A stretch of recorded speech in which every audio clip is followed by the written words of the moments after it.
देखो first geometric में हम लोग इंडिविजुअल सीरीज किए थे, अभी देख लो ये सीरीज तो सिंपल है, मेन था इंडिविजुअल ही, लॉग देखने पता ही था तुम लोग को, तो लॉग निकाल के रखना। फिलहाल तो देखो डिस्क्रीट सीरीज, तो एग्जाम में डिस्क्रीट सीरीज लिखाने रहेगा क्वेश्चन, पहचानना होगा। कैसे पहचानेंगे? डेटा एक्स दिया रहेगा, मतलब कोई भी चीज रहेगा, दो चीज इस बार रहेगा, एक्स रहेगा और एक्स के साथ फ्रीक्वेंसी रहेगा, कितना बार वो रिपीटिशन हुआ, तो समझ जाना कि वो कौन सा सीरीज है, डिस्क्रीट सीरीज है। फॉर्मूला में देखो थोड़ा सा चेंज है, ज्योमेट्रिक में equal to anti log of summation f into log x. Individual में क्या था? ओनली समेशन लॉग एक्स था, यहाँ एफ इंटू लॉग एक्स, मतलब लॉग एक्स तो निकलेगा ही, एफ से उसको हम लोग क्या कर देंगे? मल्टीप्लाई कर देंगे, बस यही ना चीज है। तो क्वेश्चन इस टाइप का देखो, ले लिए फाइंड आउट ज्योमेट्रिक मीन। तो एक्स और एफ इस टाइप से दो चीज, कोई भी मतलब दो चीज देगा, जरूरी नहीं एक्स और एफ लिखा, ऐसा दो चीज दिया एक्स और एफ मान लेना। देखो एक्स और एफ उतार दिया, तो सबसे पहला काम क्या करना? लॉग एक्स निकालना। हमेशा ये कंफर्म एकदम याद कर लो, लॉग एक्स हर बार निकालना जब भी एक्स क्वेश्चन में दिया रहा है।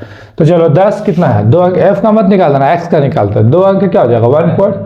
10 का 2 अंक का कुछ ना होता तो कहाँ देखते हैं? जीरो में। 10 का जीरो में देखो,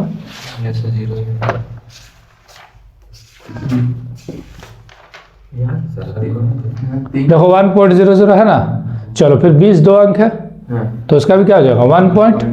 तो 20 का जीरो में देखो है 3010। फिर 30 है 2 अंक, तो ठीक है, फिर 1 पॉइंट। फिर इसका भी देखो 30 का जीरो में, ठीक है।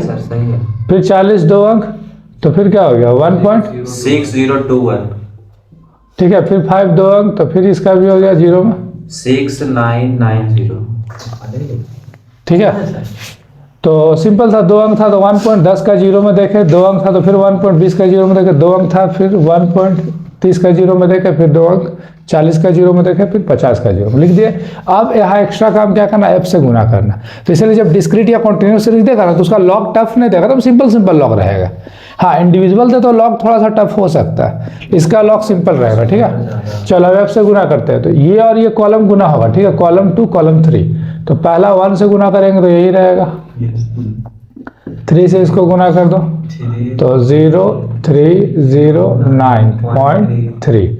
7 से कर दो तो 7 49 53 33 10।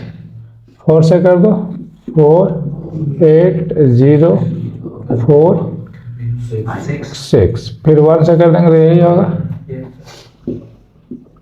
अब इसको ऐड कर देना, summation f into log x, और एक ऐड करना एफ को। देखो फॉर्मूला में हम लोग क्या लिखे? एफ, या तो एन भी बोल सकते हो, लेकिन यहाँ पर एन का मतलब क्या होगा? Sum of frequency. Sum of frequency number में, नंबर इंडिविजुअल सीरीज में। डिस्क्रीट कॉन्टिन्यूस में एन का मतलब क्या होगा? फ्रीक्वेंसी का सम होता है। तो फ्रीक्वेंसी को ऐड करने से कितना आ रहा है? 16। अब इसको हम लोग ऐड करते हैं, ठीक है। पहले से ऐड करेंगे इसको 11 12 और एक 20 और एक 29 30। 3 कैरी किए, चलो 3 और 3 6 और 9 15। 5 एक कैरी किए, 10 और 3 13 और 4 17 23। 2 कैरी किए, 2 3 6 16 22 और एक 23। और फिर फॉर्मूला पुट कर दो, geometric mean is equal to anti log of summation f into log x, इस बार बोलना, डिवाइड बाय समेशन एफ बोलो या एन भी बोल सकते हैं। तो ये हो गया anti log of 23.3501 divided by 16। अब इसको 16 से डिवाइड देना है, फिर क्या देख लेना है? एंटी लॉग, तो एंटी लॉग ऑफ, अब इसको 16 से डिवाइड देते हैं, ठीक है। तो 1 पॉइंट तुम लोग रफ में डिवाइड दो, फिर मैच कर लेना, ठीक है।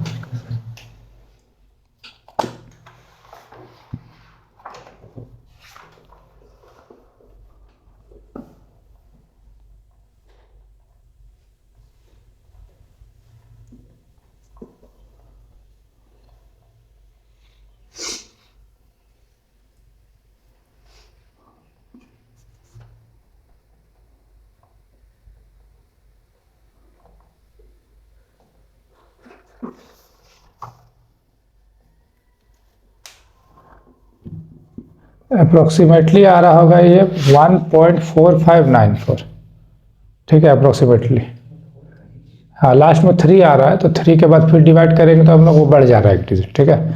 11 110 आ रहा है, तो 5 से ऊपर तो अप्रोक्स कर लिए। अब इसका एंटी लॉग देखना है, ठीक है। तो एंटी लॉग कैसे देखते, तो पॉइंट के बाद, तो पॉइंट 45 निकालो। 45 का देखो 9 में कितना है, 45 का 9 में 2877। फिर 4 में देखो कितना वैल्यू 3, तो वो जोड़ दिया जाता था, तो ये हो गया 2880। तो यहाँ लिखेंगे 2880। पॉइंट के पहले 1 लिखा है, हाँ पॉइंट के पहले 1 लिखा है, तो 1 में 1 जोड़ दिए, 2 अंक के बाद पॉइंट, ये हुआ आंसर। क्योंकि पॉइंट के पहले 1 लिखा है तो 1 जोड़ दिए, तो 2 अंक के बाद पॉइंट 1 2, ये रूल पहले में था। चलो अब थोड़ा सा कॉन्टिन्यूस सीरीज देखो, दोनों एक साथ बना रहे, रीजन क्या तुम लोग समझ जाएगा।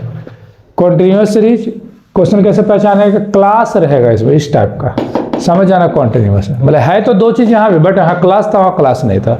अब फ्रीक्वेंसी दिया रहेगा।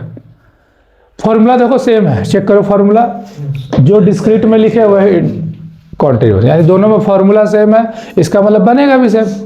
फॉर्मूला सेम है तो बनाना भी सेम ही है। क्लास आरएफ दिया, तो जब भी ऐसा क्वेश्चन रहेगा, क्लास दिया रहेगा, तो सबसे पहला काम करना है एक्स निकालने का। तो क्लास में तुम लोगों को पता है एक्स कैसे निकालते हैं, तो एक तरह से इसको मिड वैल्यू बोला जाता है। दोनों को ऐड करके 2 से डिवाइड, तो दोनों को ऐड करके 2 से डिवाइड देंगे, ये 5 15 25, ये हो गया 35, ये हो गया 40। अब ध्यान से देखो, ये क्लास का मान लो हमको कोई काम नहीं, एक्स और एफ कौन सा सीरीज बन गया, डिस्क्रीट बन गया ना, डिस्क्रीट, इसलिए फॉर्मूला इसका सेम होता है। आगे सेम बनेगा जैसे यहाँ बना है, क्या करेंगे, लॉग एक्स निकालेंगे। चलो लॉग एक्स निकालते हैं। 5 एक अंक है ना, तो एक अंक तो क्या होगा 0.5 मतलब 50। 50 का 0 में देखो, 50 का 0 में 6 फिर 15 2 अंक है तो क्या हो गया 1. 15 का 0 में देखो 1761। यस सर, ठीक है। फिर 25 2 अंक है तो 1 पॉइंट 25 का 3979। 25 का 0 होगा, 25 का 0 में 3979, ठीक है। फिर 35 2 अंक है तो 1 पॉइंट, 35 का 0 में 5441। 5441। फिर 45 2 अंक है 1 पॉइंट 6532। 6532। फिर इसको गुना कर देगा एफ से, एफ इंटू लॉग, जैसे अभी किए थे, फ्रीक्वेंसी से ना, ये तो सेम ही है। फिर इसको ऐड करेगा, हाँ फ्रीक्वेंसी से, देखो ये गुना हो जाएगा आपस में। फिर इसको सबको ऐड करना, फिर यहाँ भी फ्रीक्वेंसी का ऐड करना, फिर फॉर्मूला भी देखो वही है, anti log of summation f into log x divide by summation F. तो देखा जाए तो सब कुछ सेम है ना, तो जैसे यहाँ बनाए कैलकुलेशन वैसे यहाँ कर दो, आंसर आ जाएगा। तो ये था डिस्क्रीट सीरीज और कॉन्टिन्यूस।